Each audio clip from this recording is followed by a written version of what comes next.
नमस्कार दोस्तों, स्वागत है आप सभी का हमारी उत्तराखंड की ऑनलाइन क्लासेस में। ठीक है, आज हमें उत्तराखंड के बारे में जानना है। उत्तराखंड में क्या, देखिए उत्तराखंड में शकों का आधिपत्य है। जैसे कि चैप्टर वाइज हम शुरू कर चुके हैं, ऐतिहासिक काल की बात चल रही है। शुरुआत जो हमने की थी उत्तराखंड के प्रथम राजनीतिक शक्ति यानी कि पुलिंदों के बारे में। इससे पहले पुलिंद, ठीक है, पुलिंदा के बाद में क्या स्थिति रही, इससे पहले की स्थिति कोल, किरात, खस आए, खसों के बाद में फिर इसका आगमन, पुलिंदों का आगमन हुआ। उसके बाद में पुलिंदों के बाद हमने बात की थी कि इन्हें भी खदेड़ दिया गया। उसके बाद एक और शक्ति हमारे सामने उधर सामने आई, वो थी शक। ठीक है, अब शक कहाँ से आएंगी, क्या स्थिति थी, क्या जीवन शैली थी, इन्हें क्यों इतना प्रचलित माना जाता है उत्तराखंड में, क्या इनके साक्ष्य प्राप्त हुए हैं, वो सारी स्थिति हम आज जानेंगे अपनी इस वीडियो में। तो उत्तराखंड में शकों का आधिपत्य कैसे हुआ, कब हुआ, आज हम ये देखते हैं वीडियो में। ठीक है, शुरुआत करते हैं। तो देखिए शक वंश की बात आई है। इससे पहले पुलिंद राजवंश चल रहा था। पुलिंद राजवंश के बाद जो शक्ति उभर कर सामने आई वो थी शक। शक कहाँ से आए, कैसे आए, किस कबीले से जुड़े थे, वो सारी ही बातें आज आपको इस वीडियो में मिलेंगी। ठीक, देखिए शक कौन थे, तो प्राचीन मध्य एशिया में रहने वाले स्किथी जनजातियों का जो समूह था वो क्या कहलाता था, शक कहलाता। ठीक है, पुलिंदों के बाद जो आगमन हुआ उत्तराखंड देवभूमि पर, वो बात आती है शक। अब ये शक जो थे वो प्राचीन मध्य एशिया में रहने वाले स्किथी जनजातियों का एक समूह था। स्किथी कबीला कह सकते हैं। ठीक है, पूरा जनजाति समूह था। इस जाति के लोग बाद में चीन, ईरान, यूनान आदि देशों में भी जाकर के बसे थे, क्योंकि ये जो उत्तराखंड में आगमन हुआ था, चाहे खस हुए, चाहे पुलिंद हुए, या फिर ये शकों की बात आ रही है, इनका विश्व इतिहास से भी लेना देना प्रसिद्ध है, ये विश्व इतिहास में भी। ठीक है ना, तो यहाँ हम उत्तराखंड की बात कर रहे हैं। तो शकों का आगमन कहाँ से हुआ था, ये मध्य एशिया में रहने वाले लोग थे जिनका आगमन उत्तराखंड में हुआ था। इसके अलावा ये बाद में कहाँ चले गए थे, चीन है, ईरान है, यूनान है, इन देशों में भी इनका जाना हुआ था। अब इनके बारे में जो मुख्य बातें हैं हम वो जान लेते हैं। देखिए इनका जो व्यवसाय थे, करते क्या थे, तो हमने शुरू में बताया था कि जितना भी आप प्राचीन इतिहास देखेंगे, प्राचीन मानव को देखेंगे, जाति देखेंगे, जनजाति देखेंगे, वो अधिकतर जो हमारा जो देश है ना भारत, वो एक कृषि प्रधान देश है, लगभग सब जानते हैं। तो चाहे जितने भी जो निम्न वर्ग है, जो बिल्कुल पिछड़ा वर्ग जो होता है, वो अधिकतर कृषि में ही लगा हुआ रहेगा।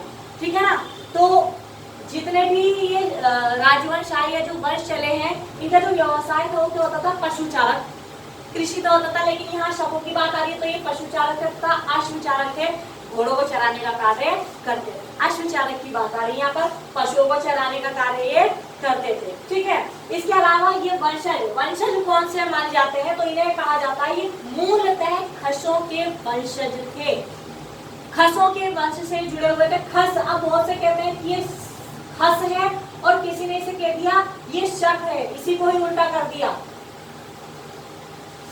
खसों के वंशज कौन, शक, इसी को उल्टा कर दिया शक। शक शक शक बन गया शक। थोड़ा सा उच्चारण में ये बात आई, उच्चारण में लोगों ने क्या किया इसको इस तरह से, तो कहा गया कि ये जो वंशज माने गए हैं, जो शक वंशज है, वो किसके हैं, मूलतः खसों के वंशज माने जाते हैं। आए कहां से थे, ये मध्य एशिया में एक स्किथी जनजाति का समूह था, ये वहां से आगमन इनका हुआ था। इसके अलावा ये चीन में दिखाई देंगे, ईरान है, यूनान है, और इसके अलावा हमारे उत्तराखंड की भूमि जो हम बात कर रहे हैं। इनमें प्रथा क्या प्रचलित थी, इनमें प्रथा ये थी कि जैसे मिस्रवासी होते हैं, मिस्रवासियों की भांति ने मृतकों की समाधियों की प्रिय वस्तुएं रखने की प्रथा किसमें प्रचलित थी, शकों में प्रचलित थी। ठीक है, जो शक थे, शक जो स्किथी कबीले के थे, वो क्या थे, जैसे मिस्रवासी होते थे वैसे उन्हीं की तरह ये क्या करते थे, जो मृतक होते थे, मृतकों की ही समाधि में जहाँ पर उन्हें दफनाया जाता था या गाड़ा जाता था, तो वहां पर क्या रखते, उनकी जो प्रिय वस्तु होती थी वो रख दी जाती थी। तो मिस्रवासियों की भांति इन्होंने कौन सी प्रथा को अपनाया था, ठीक है, जो मृतक होते थे उनकी समाधि में उनकी प्रिय वस्तुएं रखने की प्रथा किसने अपनाई थी, तो वो अपनाई थी शकों ने। किसकी तरह अपनाई थी, तो किसकी नकल की थी, इसमें मिस्रवासियों की ही तरह ये ऐसा किया करते थे। इसके अलावा इनका धर्म आता है, तो धर्म ये बौद्ध धर्म, इनका जो धर्म था शकों का वो बौद्ध धर्म। जो सबसे फेमस क्वेश्चन बनता है वो ये बनता है कि इन्होंने जो संवत चलाई थी, संवत वर्ष से आगे चलती है, ठीक है, 57 वर्ष आयु की बात आती है। तो इन्होंने शक संवत चलाई, जो शकों का आगमन हुआ था, ठीक है, उत्तराखंड भूमि की हम बात कर रहे हैं, उत्तराखंड भूमि पर। तो धर्म इनका बौद्ध धर्म था, और इन्होंने जो संवत चलाई थी, जो वर्ष चला था, वो कौन सा चला था? शक संवत इन्होंने चलाई थी। बहुत प्रसिद्ध घटना है ये, ठीक है। शक संवत नाम से ही आधुनिक भारतीय राष्ट्रीय कैलेंडर है। जो हमारा जो राष्ट्रीय कैलेंडर है, ठीक है, वो किस पर आधारित है? कौन से संवत पर? उस शक संवत पर ही आधारित, क्योंकि संवत भी बहुत सारी है, एक शक संवत, एक विक्रम संवत, ठीक है। तो जो हमारा राष्ट्रीय कैलेंडर है, जो आधुनिक जिसे हम मानते हैं, ठीक है, जिसकी गणना वगैरह कहते हैं, वो किससे है? शक संवत के नाम से ही हमारा राष्ट्रीय कैलेंडर। इसके अलावा शक संवत शुरू किसने किया था? तो जो मालवा के राजा थे विक्रमादित्य, मालवा के राजा विक्रमादित्य ने क्या किया था? शक संवत को चलाया था। मालवा के राजा थे विक्रमादित्य, उन्होंने क्या किया था? शक संवत को चलाया था। इसके अलावा जो हमारा राष्ट्रीय कैलेंडर है, वो भी कौन से संवत पर आधारित है? शक संवत पर आधारित है, शक संवत, ठीक है। ये जो शक थे, ये कौन से धर्म को मानते थे? तो ये बौद्ध धर्म को मानते थे। इसके अलावा देखते हैं, देखिए शासन की बात आती है, इन्होंने जो शासन किया था वो कब किया था? तो जैसे कि इससे पहले जो राजनीतिक शक्ति उभर के हमारे सामने आई थी उत्तराखंड में, वो कौन सी थी? कुड़िंद थी। कुड़िंद का विस्तार अगर आपको देखना है तो आप हमारी वीडियो देखिएगा, उसमें पहली वाली वीडियो में हमने सारी बातें बता रखी है। कुड़िंद कहाँ से आए थे, कितने वर्गों में बटे हुए थे, सारी स्थिति आपको मिल जाएगी पिछली वीडियो में। तो इनसे पहले, यानी कि शकों से पहले उत्तराखंड का शासन कौन कर रहे थे? कुड़िंद। और कुड़िंद के बाद किसका आगमन हुआ था? शकों का आगमन हुआ था।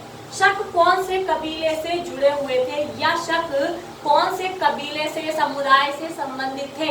प्रश्न बन जाएगा। तो जवाब होगा कि सिथिया कह सकते हैं, या फिर स्पीति कबीले से शक जो थे, शक जाति के लोग वो जुड़े हुए थे। इनकी भाषा क्या थी? इनकी भाषा थी ईरानी। ये उपासक थे, किसकी उपासना करते थे? पूजा पाठ जो किया करते थे वो करते थे ये सूर्य उपासक, सूर्य देवता को, ठीक है। अब जब सूर्य देवता को मानते तो इससे एक और नया सवाल हमारे सामने आता है कि जिनकी जानकारी मिलती है इतनी कि उत्तराखंड देवभूमि पर शक आए, शक कैसे आए, हमें कैसे पहचान हुई इन सब की? तो इनकी जो उत्तराखंड जानकारी मिलती है वो मिलती है उत्तराखंड में स्थित जो सूर्य मंदिर है, बहुत ही फेमस है, और उससे जुड़े हुए इतने सारे सवाल बन जाते हैं। तो वो जो साक्ष्य हमें मिले हैं वो हमें ध्यान दिलाते हैं हमारा कि ये जो मतलब मंदिर है, जो सूर्य मंदिर है, मतलब ये सूर्य मंदिर क्यों है, ये कहाँ से आया, इनका आगमन कैसे हुआ, ये निर्माण कैसे हुआ, क्या वजह रही, इससे जुड़ा हुआ समुदाय कौन सा था? तो सीधा सीधा जब भी सूर्य मंदिर की बात आएगी तो सूर्य के उपासक कौन थे? ठीक है, शक लोग थे।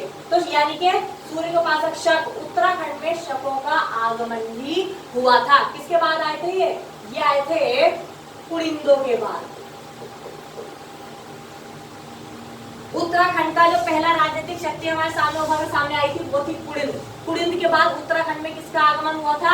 शकों का आगमन हुआ था, ठीक है। तो शकों की बात चलती है। शक क्या थे, कैसे उपासक थे? सूर्य देवता के उपासक थे, ठीक है। इनकी जो जानकारी हमें मिलती है वो मिलती है उत्तराखंड में जो स्थित सूर्य मंदिर है उनसे पहचान हमें मिलती है, क्योंकि वो कुछ ना कुछ इसमें विश्व प्रसिद्ध भी है। थोड़ा सा जान लेते हैं। देखिए कंडारा सूर्य मंदिर, कंडारा सूर्य मंदिर की स्थिति आती है रुद्रप्रयाग, ठीक है। इसके निर्माण करता है, किसे माना जाता है? इसका निर्माण किसने कराया था? ललित सूरदेव ने कराया था, ठीक है। मध्य का प्यूरी शासक थे ये ललित सूरदेव की बात आ रही है। तो उत्तराखंड से सूर्य मंदिर। अब प्रश्न किसी भी तरीके से बन सकता है। प्रश्न ये भी आता है कि कंडारा सूर्य मंदिर कहाँ स्थित है, मतलब उत्तराखंड में किस जिले में, किस जनपद में स्थित है? तो जवाब क्या होगा? स्थिति आ जाएगी रुद्रप्रयाग में। कंडारा सूर्य मंदिर का निर्माण करता कौन था? सवाल ऐसे ही बन सकता है। तो निर्माण करता यदि पूछा जाए तो कौन होगा? ललित सूरदेव की बात यहाँ पर आ रही है। तो एक तो मंदिर ये हुआ, इसके अलावा और भी मंदिर है, चलिए चलते हैं उनकी तरफ। लीजिए उत्तराखंड के प्रसिद्ध सूर्य मंदिर की आपको यहाँ बात दिखाई जा रही है। सबसे पहली बात आई है कटारमल सूर्य मंदिर। जैसा कि कंडारा सूर्य मंदिर हुआ, कंडारा सूर्य मंदिर की स्थिति क्या बताएंगे? रुद्रप्रयाग। निर्माण किसने कराया था? ललित सूरदेव। मुख्य रूप से यही सवाल बनते हैं, ठीक है। या तो स्थिति बता दीजिए या उसके निर्माण करता, अगर डीपली क्वेश्चन पूछ लिया जाए। कटारमल सूर्य मंदिर लगभग सभी ने नाम सुना होगा, कि सभी जानते हैं कटारमल सूर्य मंदिर कहाँ स्थित है। अल्मोड़ा में सब जानते हैं, ठीक है। ये कटारमल सूर्य मंदिर का इमेजेस आपको दिखाई गए हैं, ठीक है। कटारमल सूर्य मंदिर कैसा बना हुआ है, कैसा है, कैसा दिखता है, वो आपको इसमें दिखाई गया है। देखिए कटारमल सूर्य मंदिर का जो अन्य नाम हमें मिलता है, कटारमल सूर्य मंदिर का जो अन्य नाम हमें मिलता है वो मिलता है बड़ादित्य सूर्य मंदिर। अब सवाल ये बनता है कि इसे बड़ादित्य का मतलब समझ लीजिए, बड़ का मतलब यहाँ पर वृक्ष से है, बड़ का मतलब यहाँ पर वृक्ष से है, ठीक है। और आदित्य का मतलब होता है सूर्य। आदित्य किसका पर्यायवाची है? सूर्य का पर्यायवाची है ना। तो यही स्थिति आ जाती है बड़ादित्य सूर्य मंदिर। अब सवाल ये बनता है कि कटारमल सूर्य मंदिर का अन्य नाम बड़ादित्य सूर्य मंदिर किस ग्रंथ में मिलता है? बहुत ही बढ़िया सवाल बन रहा है यहाँ पर, ठीक है, कि कटारमल सूर्य मंदिर का अन्य नाम बड़ादित्य सूर्य मंदिर किस ग्रंथ में मिलता है, या हम कहते हैं किस पुराण से संबंधित है, तब हम क्या नाम लेंगे? तो नाम आ रहा है स्कंद पुराण।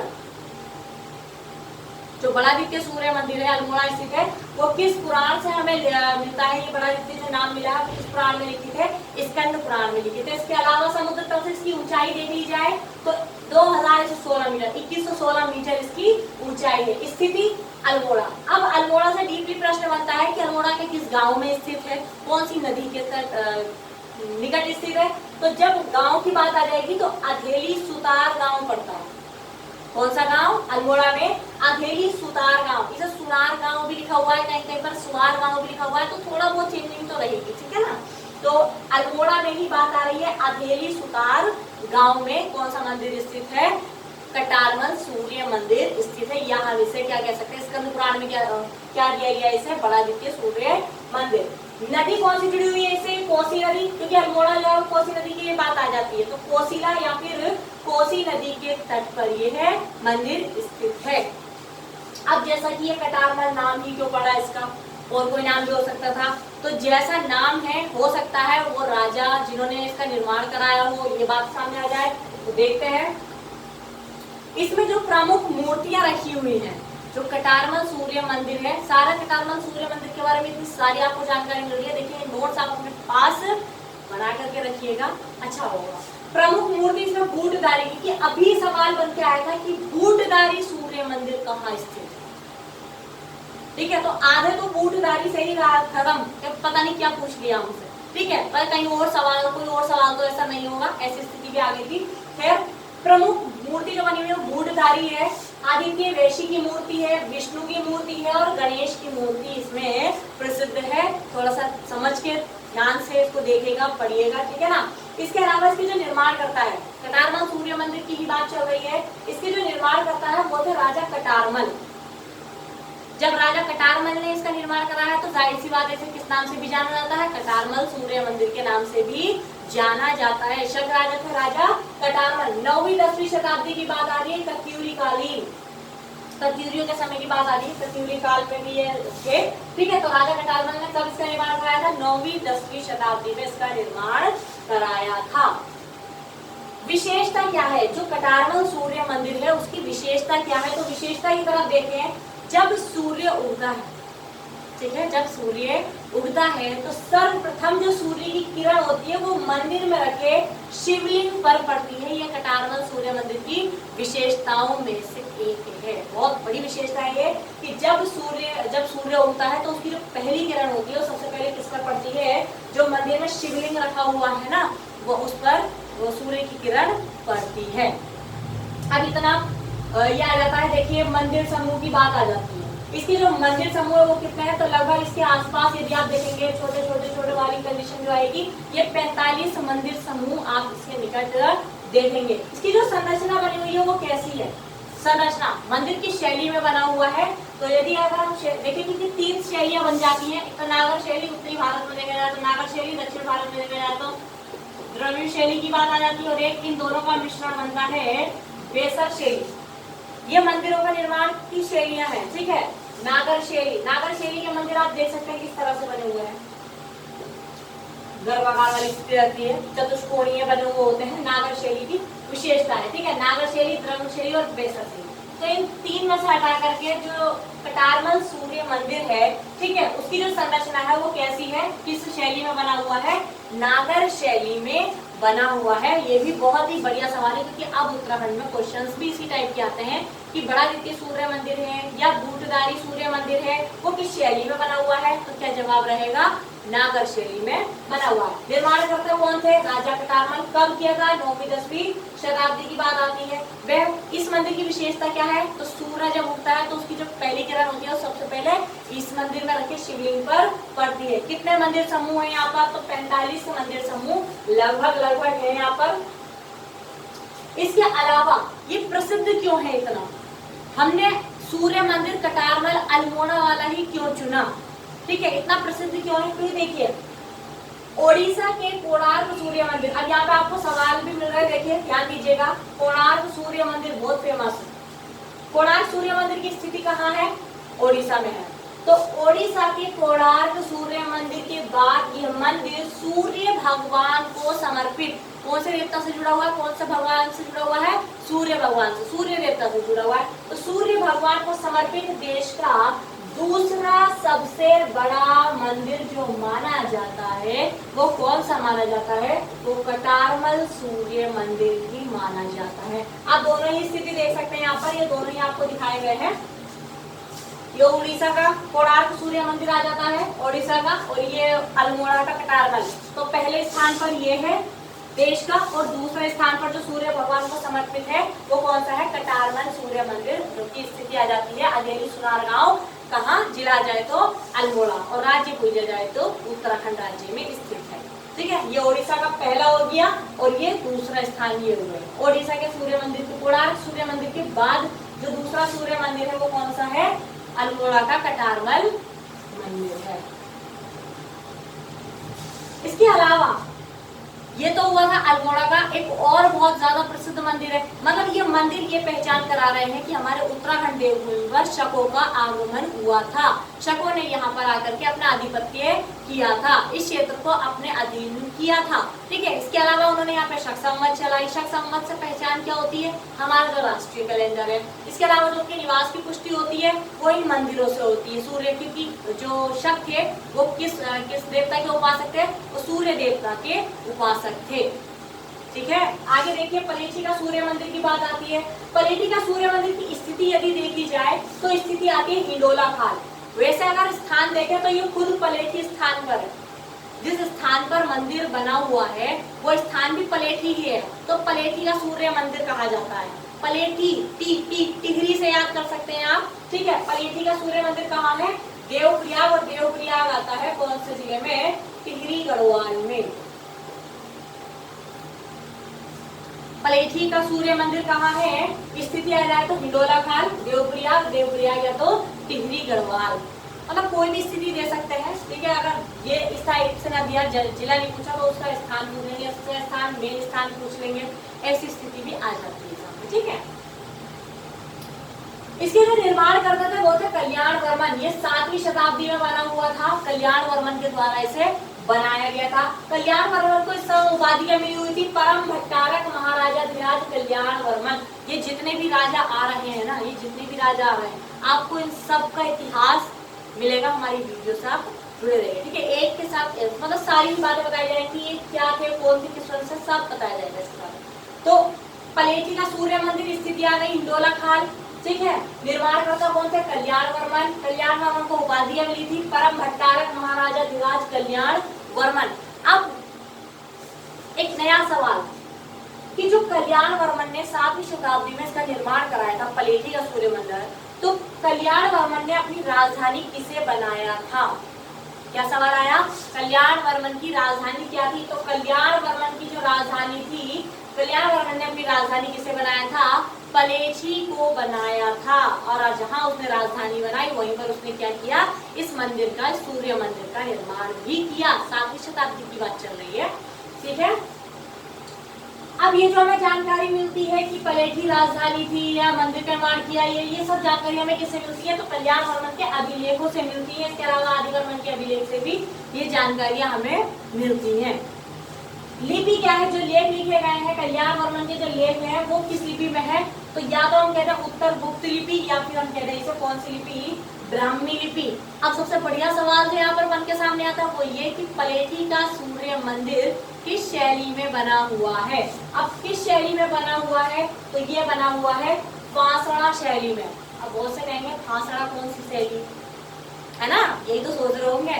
फासड़ा जो फंसी ऐसे समझ लीजिए फंसी हुई अवस्था में बना हुआ रहेगा। अब फंसी हुई अवस्था में कैसा बना हुआ रहेगा, आप वीडियो से जुड़े रहिएगा, देखते रहिएगा। आपको फोटो से दिखा देते हैं, लीजिए ये फंसी वाली स्थिति, ये फासड़ा आप देख सकते हैं। फासड़ा शैली कैसे होती है, ऑफलाइन में तो नहीं एकदम से समझ सकते, लेकिन ऑनलाइन में आप आराम से समझिएगा, ठीक है। इसकी विशेषता क्या है, देखिए मंदिर का जो प्रवेश द्वार है, जो पलेठी का सूर्य मंदिर है, पलेठी का सूर्य मंदिर की विशेषता ये है कि इस मंदिर का जो प्रवेश द्वार है वो पूर्व अभिमुख है। किस तरफ मुख है, पूर्व है, पूर्व अभिमुख है तथा अंग्रेजी के टी आकार में बना है। अंग्रेजी का टी कैसा होता है, ऐसे होता है ना, आप देखिए आराम से, ये वाली स्थिति टी और ये सीधा सीधा सीधा ऐसे बना हुआ है। लेकिन हाँ, ये पलेठी का सूर्य मंदिर नहीं, ये पलेठी का सूर्य मंदिर नहीं है। पलेठी का सूर्य मंदिर ये है, ये रहा पलेठी का सूर्य मंदिर, समझ रहे हैं। ये पलेठी का सूर्य मंदिर ये वाला नहीं है, ये है। हम इसको मिटा देते हैं, आप आराम से देखिएगा।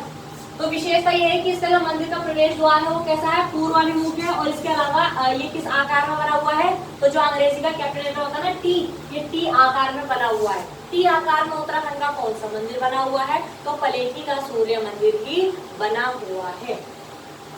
अब ये समानता किसकी तरह दर्शाता है, तो जैसे हमने बात की थी कटारमल सूर्य मंदिर जो है वो ओडिशा के कोणार्क सूर्य मंदिर की तरह, ठीक है। ऐसे ही बात यहाँ आ जाती है कि गुजरात के पाटन जो है वो गुजरात में आता है, ठीक है। पाटन एक स्थान है, कहाँ का है, गुजरात का। तो गुजरात के पाटन में स्थित है मोढेरा सूर्य मंदिर। ये गुजरात का जो पाटन है, पाटन में स्थित है मोढेरा सूर्य मंदिर, ये है, इसे देख लीजिए आप, ठीक है। तो ये समानता क्या है कि जिस तरह से गुजरात में मोढेरा सूर्य मंदिर बना हुआ है, वैसे ही उत्तराखंड में जो पलेठी का सूर्य मंदिर है वो भी 6वीं-7वीं शताब्दी का ही बना हुआ है, और ये भी 6वीं-7वीं शताब्दी में ही बना था। समानता यह है कि ये दोनों ही सूर्य मंदिर हैं। कितनी बढ़िया बात है, ठीक है। समानता भी पूछी जाती है, ध्यान रखिएगा आप सभी। तो जिस तरीके से पाटन में यानी गुजरात में स्थित है मोढेरा का सूर्य मंदिर, ये किसका बना था, 6वीं-7वीं शताब्दी के मध्य का माना जाता है। ठीक इसी की तरह समानता किसकी बताई जाती है, उत्तराखंड स्थित पलेठी का सूर्य मंदिर, वो भी कब बना था, पलेठी का सूर्य मंदिर कब बना था भाई, ये देखिए 6वीं-7वीं शताब्दी के में बात आ जाती है। वही बात पूछेगी, निर्माण करने में समय तो लगेगा, ठीक है ना। तो समानता किसकी तरह दिखाई गई है, मोढेरा के सूर्य मंदिर की तरह समानता दिखाई गई है, ठीक है, जो कि कहाँ स्थित है, गुजरात में स्थित है। आई होप कि आपको ये समझ में आया होगा, ठीक है। तो शकों की बात मतलब ऐसा विस्तार नहीं मिलेगा। अब आप ये सोचें कि इसके राजा महाराजा कौन कौन से थे, तो इतिहास में अभी ऐसा कोई उल्लेख नहीं है कि इसके इतने राजा थे, इतना क्रम था, नहीं। सिर्फ इन मंदिरों से जानकारी ये मिलती है कि हमारे उत्तराखंड भूमि पर कौन कौन से जातियों का, जो कौन कौन से कबीलों का आगमन हुआ था। तो सबसे पहले हमने राजनीतिक शक्ति की बात की थी, कुलिंद की, ठीक है, कुलिंद के बारे में हो चुका। उसके जो जितने भी राजा थे वो सब पिछली वीडियो में आपको बताए जा चुके हैं। कुलिंदों के बाद आगमन शकों का हुआ था। शकों के बारे में जो हमें साक्ष्य मिले हैं, जैसे कि ये सूर्य मंदिर मिले हैं, उससे हमने ये सारी बातें, इससे रिलेटेड प्रश्न इस टाइप से बन जाते हैं, समझ रहे हैं। अब शकों के बाद कौन सी शक्ति आती है, ठीक है, कौन इन्हें खदेड़ देता है, कौन इन्हें इस क्षेत्र से हटा देता है, ठीक है, वो सारी बातें आपको अगली वीडियो में मिलेंगी। हमारी वीडियो से जुड़े रहिएगा, ठीक है। तो हम कल नई वीडियो के साथ आपसे मिलेंगे, ठीक है ना। तब के लिए धन्यवाद।